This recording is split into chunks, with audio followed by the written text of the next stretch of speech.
She thought she was alone.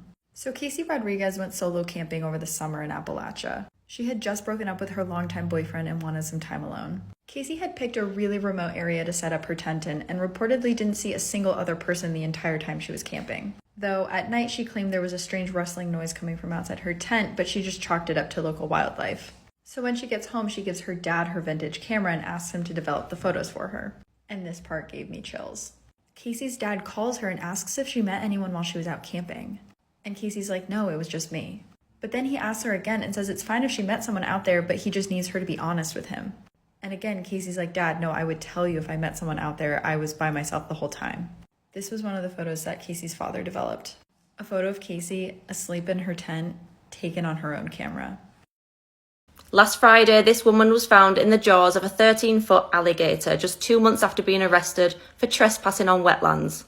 41-year-old Sarah Peckham was part of the homeless community near Taylor Lake in Florida. She'd had several run-ins with the law, and just recently she was fined $500 for trespassing near some wetlands. Marcus Bullard was on his way to a job interview when he spotted the 13-foot animal with a human torso in its mouth. He ran to a nearby fire station, and authorities tried to trap the alligator humanely, but when it became aggressive, they had to shoot and kill it. It's believed that Sarah was on her way back to her campsite late at night when the alligator came out of nowhere and dragged her into the water. The incident took place close to Taylor Lake, where just last year a 47-year-old man was also killed by an alligator. He was missing 3 limbs when he was pulled from the water. Sarah's daughter has posted on social media to say that she's absolutely devastated at the loss of her mother, and a GoFundMe has been set up to cover the funeral costs. You've heard of Charles Manson, but I bet you haven't heard of Tony Costa. In 1968, young women were disappearing from Cape Cod, and Tony Costa seemed to be at the center of it. See, in his daily life, Tony Costa was a charming man. But Tony had another side of himself that he referred to as Corey. And Corey had a thirst for blood. He would lure his victims into this graveyard where he would promise them drugs, but instead would take their lives and dismember them. And since it was the 1960s and there were so many transient teens coming in and out of Cape Cod, it took police officers months to take any of these disappearances seriously. We know about his victims Patricia Walsh, Marian Wysocki, Susan Perry, and Sydney Monson, but there's potentially 4 others. And you can read all about Tony Costa in Helltown, Casey Sherman's new book. It's a great end of summer read, really putting you at the heart of coastal New England during the hippie movement, including all the love, drugs, and murder that took place.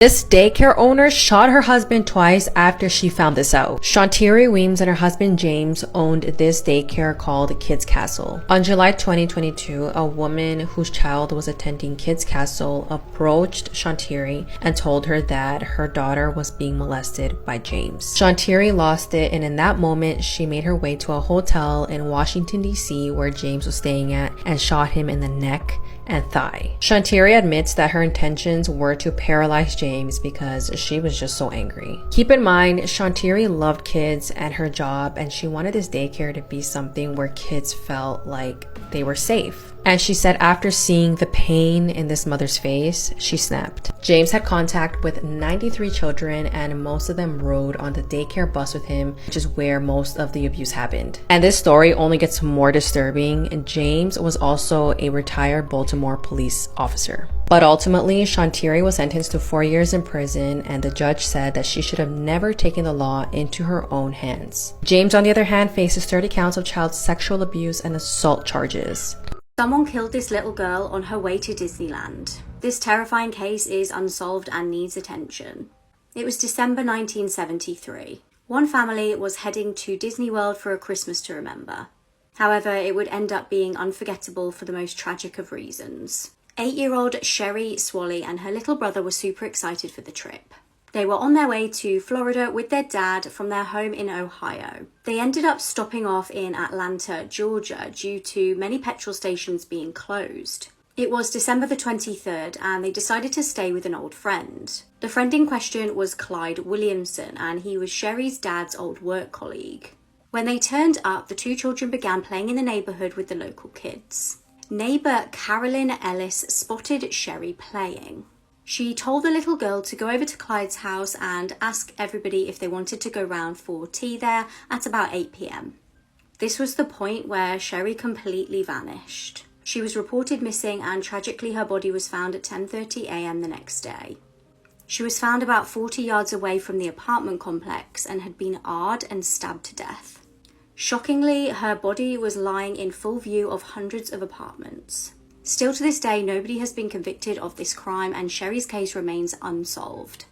This man served 17 years in prison after being mistaken for someone that looked just like him. In 1999, Richard Jones was falsely accused and imprisoned for a robbery that happened at a Walmart in Kansas. A robber tried to snatch a purse from a woman in a parking lot, but this man was not Richard. It was a man who looked just like him and had a similar name as Richard. The person that they should have been looking for was this man named Ricky Amos. But unfortunately, an eyewitness at the Walmart identified Richard as the culprit and testified against him in court. Even though Richard had an alibi at the time of the crime, it wasn't enough evidence and he was put behind bars for a 19-year sentence. Richard tried to appeal, but nothing ever came out of it. Now, 16 years later, in 2015, other inmates began telling Richard that there was another inmate who looked just like him. Richard had a gut feeling, so he contacted his attorney, and when they put Richard and Ricky side by side, it was clear that they were identical and they might have made a mistake. 17 years later, Richard was finally released from prison when the witnesses said that they can barely tell the difference between the two men. After his release, Richard received a $1 million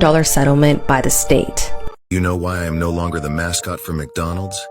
I am Ronald McDonald, and here is the chilling story of how I accidentally caused the death of 2 people. It all started in a McDonald's in New York, Mexico, where I was playing my usual role, sitting on a bench welcoming customers with a fixed smile. Right across from the restaurant, there was a gas station. I often saw the employees of the station, but as a mascot, I was not supposed to speak. One day, 2 gas station employees approached me during their break. One of them sat next to me, complaining of fatigue to his colleague. On a whim, I broke my silence and replied, "I am exhausted too." The reaction was immediate and terrifying. The man next to me had a heart attack, falling heavily to the ground. His colleague, in a state of shock, rushed to call for help. But upon hearing my voice, he was so terrified that he tripped and hit his head, plunging him into a coma from which he would never wake up. The incident was a nightmare for McDonald's. They did everything possible to hush up the matter, erasing the surveillance video recordings and removing me from my mascot role. The story was buried, and I found myself jobless, haunted by the faces of the 2 men I had accidentally killed. I only wanted to break the solitude of my silent existence, seeking human connection. But instead, I discovered that even a simple word from me could be deadly. Now I wonder, would you be my friend despite the dark past that haunts me? I would like to be yours, but I would understand if you refused. After all, who would want to be friends with the cursed mascot of McDonald's? This My Little Pony obsessed killer committed the worst mass shooting in the history of Indiana. So this is Brandon Hull, the killer. He was born in the year 2001, and as a kid he was diagnosed with a number of mental health issues. And this story really demonstrates a failing of the system. So throughout his childhood, the police had to be called to his home multiple times because of things he was saying, things he was doing.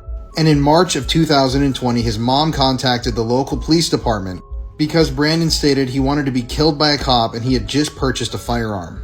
So this is where the story gets really wild. So when the police looked through his computer, they found that he had been visiting racist websites, and he was placed on an immediate mental health hold by the police after being arrested. But he was released out into the free world after only 2 hours. So the weapon that he had purchased in the past was never returned to him, and at that point the authorities closed the case. Under a red flag law, Brandon would have been prevented from purchasing another firearm if the judges and the authorities had held a hearing within 14 days of him being arrested. But they never held this hearing because they thought that they had done their job by taking away his one weapon. And so, just a short while later, he purchased 2 more weapons, this time AR-15s.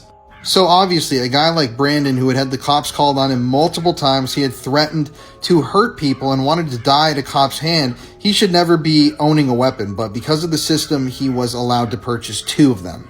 So on April 15th, 2021, Brandon drove to the FedEx facility that he was previously employed at and opened fire. The shooting lasted for 4 minutes and he ended up taking the lives of 8 individuals. And since Brandon headed to the facility during a shift change that he knew was going to happen, he was able to access people freely. And his victims ranged from the ages of 19 to 74 years old. When police raided Brandon Hull's home after all this went down, they discovered that he was an avid brony, or a mega fan of the show My Little Pony. His room was absolutely covered in My Little Pony decorations, and they even found strange things like a headless doll hanging from his closet.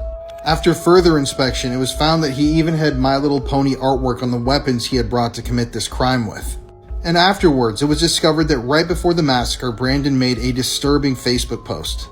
If you don't know, Applejack is a character in the My Little Pony show, and I'm going to read this to you. This is what he wrote on his Facebook. "I hope that I can be with Applejack in the afterlife. My life has no meaning without her. If there's no afterlife and she isn't real, then my life never mattered anyway." So yeah, this is just another disturbing twist in an already really disturbing story, and I couldn't believe the details of this case when I read about it. Murdered while out for a summer's day walk, Lindsay Burbeck left her house in August 2019 for a walk that she'd done numerous times before, only this time she never returned home. It was a normal day for Lindsay. She was a teaching assistant, but as it was the summer holidays, she'd been shopping with her daughter Sarah. She'd then decided to go out for a walk before cooking Sarah and her boyfriend tea. Sarah arrived back at her mum's house at 6 p.m. as planned, but there was no sign of her and the door was locked. She sent a series of text messages but got no reply. Sarah then returned that evening with her dad Tim and a set of keys. They entered the house and it was completely empty. Sarah began to get worried as it was completely out of character for Lindsay, so they called the police and reported her missing. A massive search was launched for Lindsay, with the whole community out looking day and night for any clues that might lead to where she was. 12 days went by with absolutely no leads, until a dog walker came across a horrific discovery. Her dog had run into some bushes in the graveyard and started sniffing at the ground.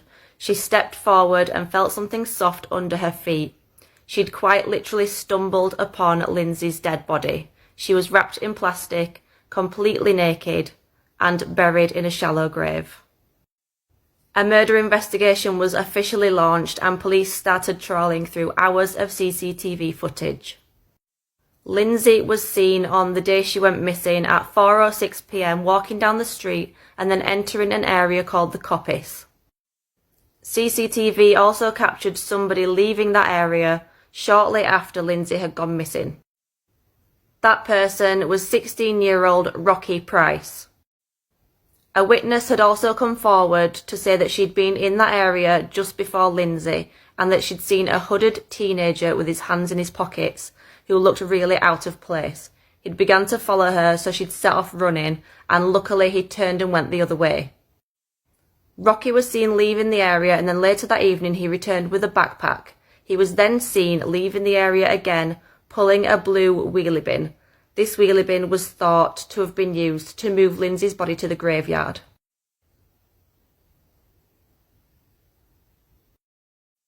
A pair of gloves was found near Lindsay's body and the DNA inside them matched that of Rocky's. Lindsay was found to have a significant injury to her neck with her larynx completely crushed. It's thought that Rocky had kneeled on her neck until she'd stopped breathing. Rocky Price was arrested but pleaded not guilty, meaning that Lindsay's family had to go through a trial. He was eventually convicted and sentenced to life with a minimum of 16 years. He'll be eligible for parole when he's aged 33. This is the terrifying Nottingham Halloween murder case. It was the eve of Halloween 1983. 16-year-old Colette Aram had been having a wholesome day with her mum. The pair had been baking cakes at their home in Keyworth. Between 7:50 and 8 p.m, Colette left the house to go to her boyfriend's. Now, despite it being quite dark out, she said it would only take her 10 minutes to walk and she would stay in a well-lit area. When her mum waved her off, she didn't realise she would never see Colette again. Colette's mum decided to ring Russell, her boyfriend, just to let her know that Colette was on the way. He actually decided to get on his bike so that he could meet Colette halfway and she would be safer. However, when he biked to try and meet her, he couldn't find her anywhere and it was as if she just vanished into thin air. Hearing the news that Colette had disappeared, her mum understandably panicked. Police were informed and they all began searching. Little did they know Colette had been abducted. She had been forced into a red Ford Fiesta and a neighbour heard a scream at about 8:10. She was tied up, AR'd and then killed. Her body was left in a field not far from her home.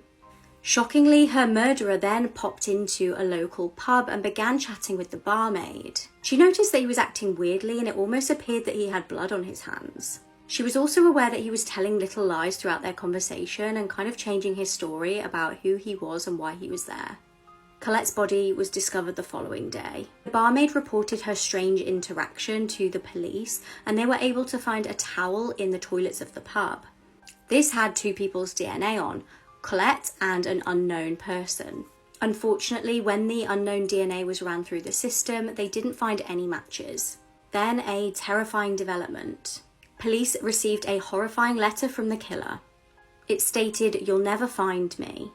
The letter also mentioned that Halloween masks are common that time of year and therefore no one knows what he looks like. In June 1984, Colette's case was featured on the first ever episode of BBC's Crime Watch. Police got almost 400 calls about the case but didn't manage to track down the killer. The case began to go cold. 25 years later, there was an unexpected breakthrough. Police arrested 20-year-old Jean Paul Hutchinson. He had been driving and crashed into a parked car. When his DNA was collected, it was almost a perfect match to Colette's killer's DNA. Now obviously he was 20, so at the time of her killing he wasn't even alive. So how on earth was he related to the killer? His dad was Paul Hutchinson, who was now 50 years old. Shockingly, when police questioned him, he tried to blame his deceased brother. Police managed to get their hands on his brother's DNA and tested it, and it was not a match. Paul did eventually plead guilty and was given life. He was found deceased in his cell shortly into his sentence. This doctor was so obsessed with his former patient that he removed her corpse from its tomb and lived with it for 7 years. This is the twisted story of Karl Tanzler. Karl Tanzler was born in the German Empire in the year 1877. He eventually emigrated to the United States back in the year 1926, and he got a job at a hospital in Key West, Florida, where he worked as a radiology technician. So while he was young, Karl claimed that he was visited by the ghost of a dead ancestor. And this ancestor told him that his true love would be a dark-haired woman. And it was while he was working at this hospital when a young tuberculosis patient named Maria Elena Milagro de Hoyos came in. She was quickly diagnosed with tuberculosis and Karl took personal care over her. Now, even though Karl Tanzler didn't have a lot of expert medical knowledge, he still decided to become the one that would take care of Elena. So he frequently went over to her house with all of his equipment, he treated her with x-rays, experimental techniques, and he really tried to keep her alive, but unfortunately she died. Now, keep in mind, during this time, Karl was also showering her in gifts and professing his love to her, but it's never been reported that Elena ever showed any sort of interest to him, as she was married at the time that she died to a different guy. So after she died, Elena was buried in an above-ground tomb in Key West. And on one particularly spooky evening in 1933, Karl Tanzler crept through the cemetery with a toy wagon and stole Elena's corpse from her tomb. Karl would later claim that before he stole the corpse, he would repeatedly visit Elena's grave, and that when he would go there, he would sing her songs and her spirit would reveal herself to him. And her ghost reportedly told Karl to take her from the grave. So that's what he did. And that's how we get to this terrifying picture of Elena's corpse. So back at his house, Karl Tanzler attached all of Elena's bones together with piano wire and gave her glass eyes. And because her skin was decomposing rapidly, he covered her in a layer of wax and plaster of Paris. He also fashioned a wig for her out of Elena's actual hair, which she had reportedly obtained from her mother before her death. So Karl would live with this corpse. He acted like this was actual Elena in the flesh.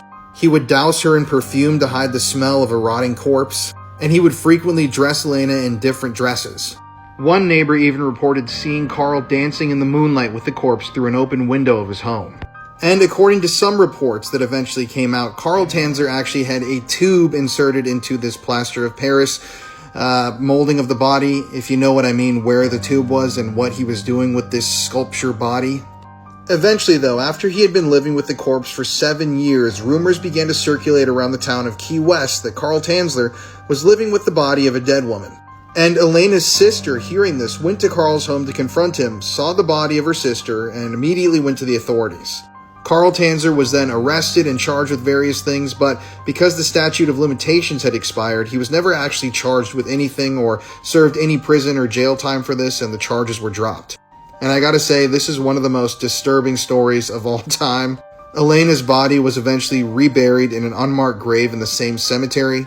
And later in life, Carl Tanzler would actually make another reproduction of Elena's body, and it's been reported that he died in this reproduction's arms. One of the cable channels we had in prison was the Discovery Channel, and every now and then they do these long marathons of true crime documentaries, just these absolutely horrible stories, what happened and where the person is now. I was never a big fan, but I clearly remember the day the guys started yelling out of their cells for everybody to turn on the Discovery Channel that Robert was on there. Because Robert was this young kid that everybody liked and figured had just gotten caught up in something. He had gone to a music conservatory, he'd come out of a terrible neighborhood, and yet he was playing violin with some of the best people on the East Coast.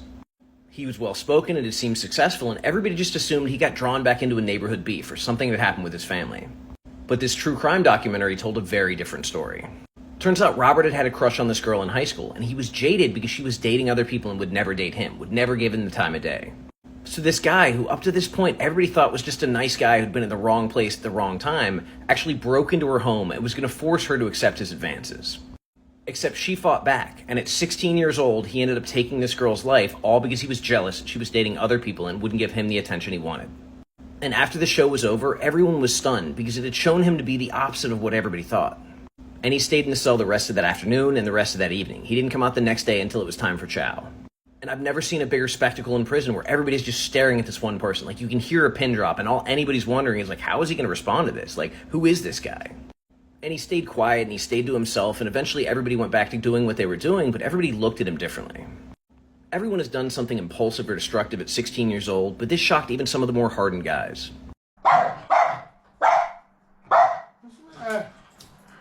What? Look in there, mate. Look in there. What? Look in there. This 23-year-old TikToker has just been found guilty of murder. This story is just insane, so hi, I'm Meg. I talk about true crime. Let's get into it. At the time of the crime, Mahek Buhari was 23 years old. She had nearly 130,000 TikTok followers, 45,000 on Instagram, and thousands on YouTube as well. She made videos on makeup, lifestyle, fashion, stuff like that, and she was beginning to make a name for herself on multiple platforms.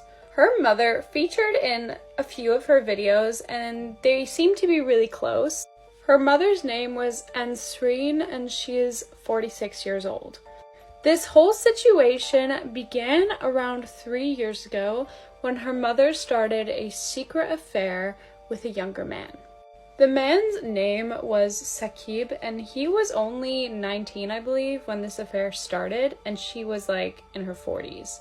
He quickly fell in love with Ansreen. Sorry if I'm saying any of these names wrong, they're kind of difficult for me to pronounce. But she was married, and to her this was just like a fun little affair on the side. She had been married to her husband for over 20 years, and he did not know about this affair. The only person who knew about the affair was Mahek, the TikToker. Saqib really wanted a real relationship, and he wanted to woo her, so he spent thousands on her. It said somewhere that he spent around £2,000 trying to impress her. Fast forward to 2022, Ansreen wanted to end this relationship. He was getting pretty obsessed with her, so she just wanted nothing to do with it anymore. After she tried ending things, things got pretty intense really quick. Saqib started threatening her because he had certain videos and pictures of them together, if you know what I mean. He was blackmailing her, being like, if you leave me, I will send these to your son and your husband. And obviously she did not want these intimate moments being shown to her son, and she did not want her husband finding out either, because that would be bad. Like I said before, Mahek was the only person who knew about this affair, so her mother turned to her for help. She turned to her 23-year-old daughter. The two spoke about it over WhatsApp, which is just mistake number one. If you're gonna try to take someone out, call about it, don't text it. There's a text from Mahek to her mother saying, I'll soon get him jumped by guys and he won't know what day it is. So it doesn't necessarily mention murder, but it does, you know, prove that she wanted to do something. Mahek, aliside her mother, decided to arrange a meeting with Saqib to give him back the $2,000 he spent on Ansreen. 11th of February 2022, the police get a frantic phone call from Saqib. Here's a transcript of the call if you want to fully read it. You can pause now. TikTok just deleted the other half of this video and I've just finished the makeup, so I'm just going to continue the story. In this phone call, Saqib is frantically trying to get the police to help him because he's being followed very closely. And he claimed in the phone call that the people following him were wearing balaclavas, which are like masks kind of. And he says, "They're trying to ram me off the road. They're trying to kill me. I'm going to die." He was not alone in the car. He was with his friend, his childhood friend called Mohammed. As the police were trying to get him some help, the phone call ended after he screamed and there was a huge crashing noise. Saqib's car was rammed off the road by another car off of the A64 dual carriageway. The car immediately was engulfed in flames and both the young men lost their lives. All because a woman didn't want her husband to know that she was cheating on him. Well, he knows now because the police obviously found out about it. The bodies were so badly burnt that they had to be identified using dental records. It was pretty clear that this wasn't an accident because of the 999 call he made earlier. Just so you guys know, this is in England. I feel like I've not mentioned that yet. I'm not really sure how the police actually found out who was involved. Like, that whole part was not anywhere that I could personally find. But they ended up at Mahek's house and she claimed that she was home all evening. She later then changed her story, saying that she had been there, but she wasn't involved at all. In fact, in this video footage you're seeing right now, her car was the one with the red arrow. And her mother, Ansreen, was also there with her. The police confiscated Mahek's phone and asked for the password, and she gave them the wrong password, which is like sketchy as hell. When they asked her why she gave them the wrong code, she was like, "Oh, I was stressed out and gave you the wrong code," but it's really because she probably didn't want them reading the text messages, saying she was going to get Saqib jumped. Mahek actually said in court that she had lied to the police multiple times, but her, alongside everybody else involved, were claiming that they were innocent, that they had nothing really to do with it. It was all an accident. But after the trial, they were all found to be guilty. Every single one of the drivers involved. I think that there was one that was let go, but I don't actually really know the situation behind that because the information is not very good at the moment because it's all very new, so it's kind of hard to find what I need. I don't think that the sentencing has been done yet because I can't actually find a number of years that her and her mother and everyone involved will be in prison for, but they're definitely going to prison. I think I read somewhere that the sentencing will be done in September, but I'm not 100% sure on that information. Like I said, it's very scarce. And that's the entire case from what I could find. It's insane to me that those two young men lost their lives because of this. Like, it's so ridiculous. It's creepy because her TikTok account is still like up, and it's weird to look at like her videos. She probably had no idea that her last video was going to be her last video. I would love to hear what you guys have to say about this case / what case you want me to do next. I'm so mad that TikTok deleted that half of the video because the actual process was really cool into doing this makeup. But I hope that you guys still enjoyed the video regardless. I'm a little angry about it. When you're watching this video, I will be on a plane. I'm going to Canada for 3 weeks to visit some family. I have pre-recorded some videos, so you will still have your true crime, don't worry. If I have a free day, I will definitely film another true crime video while I'm in Canada, but that really depends on like what I'm doing every day. It would be kind of cool to do it in like a different setup. I don't know. I'm literally filming the pre-recorded videos after this one, so I'm literally gonna have to take off my makeup, film the other video, take off my makeup, film the other video, and my skin is not going to be happy. That's everything for today's video. I hope you enjoyed it, and I'll see you guys in the next one. Bye!